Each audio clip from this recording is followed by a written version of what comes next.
इस दुनिया में सबके पास अपना अपना एक चश्मा है। सभी लोग अपने अपने चश्मे से दुनिया को देखना पसंद करते हैं। कुछ लोगों के चश्मे का नंबर मिल जाता है तो वो एक ही नजरिए से दुनिया को देखते हैं, और कुछ लोगों के चश्मे का नंबर बिल्कुल अलग। लेकिन मैं इस जन आंदोलन को बहुत करीब से देख रहा हूं। हर पल, हर छिन मेरी नजरें यहां हो रही हलचल पर ही होती हैं। कुछ नहीं छुपा मुझसे, और इनको पता भी नहीं कि कोई इनके भीतर से इनको देख रहा है, सुन रहा है, महसूस कर रहा है। लेकिन आज मैं बोलूंगा और आप सब सुनेंगे, और यहां पर कोई नतीजा नहीं निकलेगा। यहां सरकार को, किसान को बचाने की कोशिश भी नहीं होगी। यहां पूछे जाएंगे सवाल। जी हां, सवाल आपसे, सवाल खुद की अंतरात्मा से, सवाल सरकार से, सवाल पत्रकारिता से। मैं कोई और नहीं, मैं हूं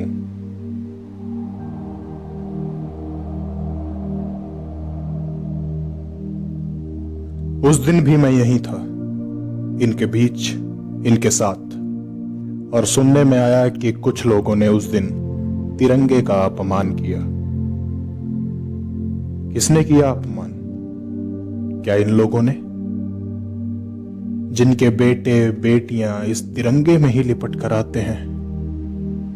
अपना घर, अपने लोगों को छोड़कर ये जो सड़कों पे लाखों की भीड़ में उतरे हैं, ये कौन है?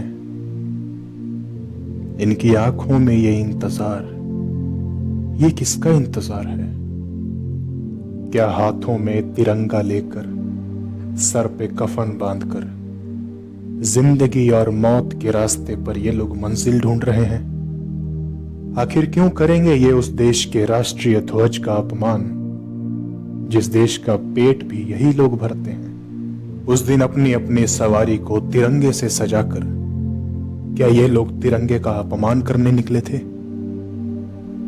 नजरिए का एक चश्मा इसको हां कहता है, और एक चश्मा इसे कहता है नहीं।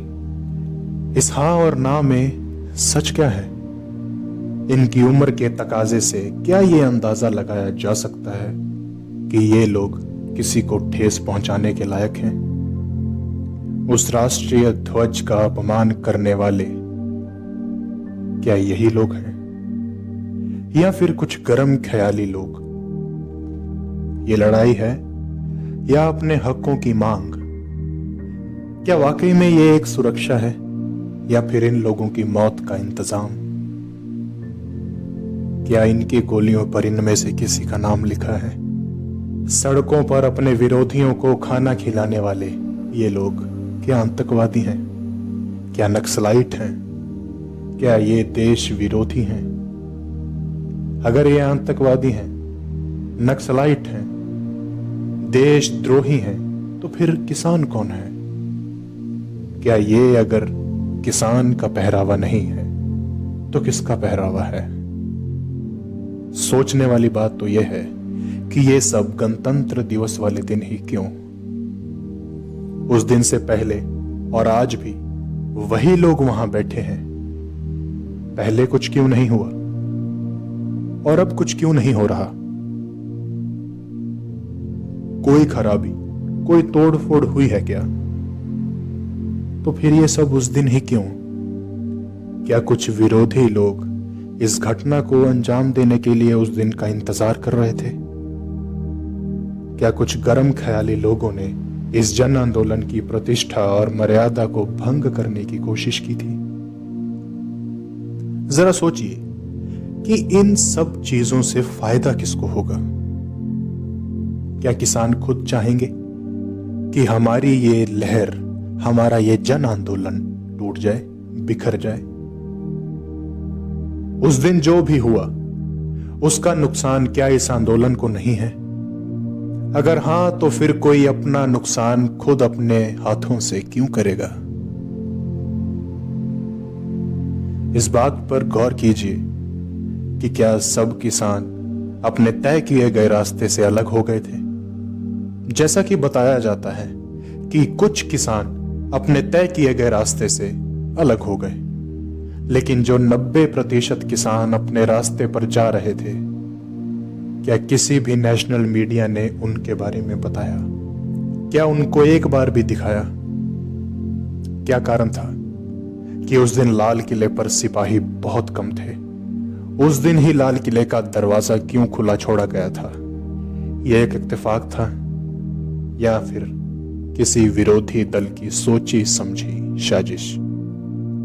इतने शांतिपूर्वक चल रहे आंदोलन को किसी भी नेशनल मीडिया ने अब तक दिखाने की कोशिश क्यों नहीं की?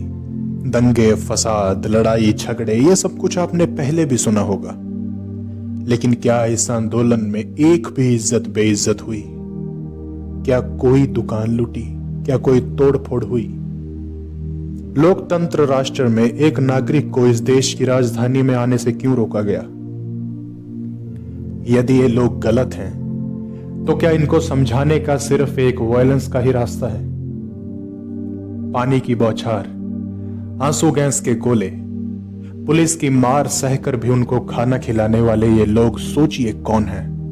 और मैं फिर कहना चाहता हूं, इस दुनिया को देखने के लिए हर शख्स के पास अपना अपना एक अलग चश्मा है। नजरिए का एक चश्मा इसको हां में बदलेगा और दूसरा ना में। लोकतंत्र देश में मैं आपको सोचने की आजादी देता हूं। सोचिए, लेकिन धर्म और राजनीति से ऊपर उठकर सोचिए।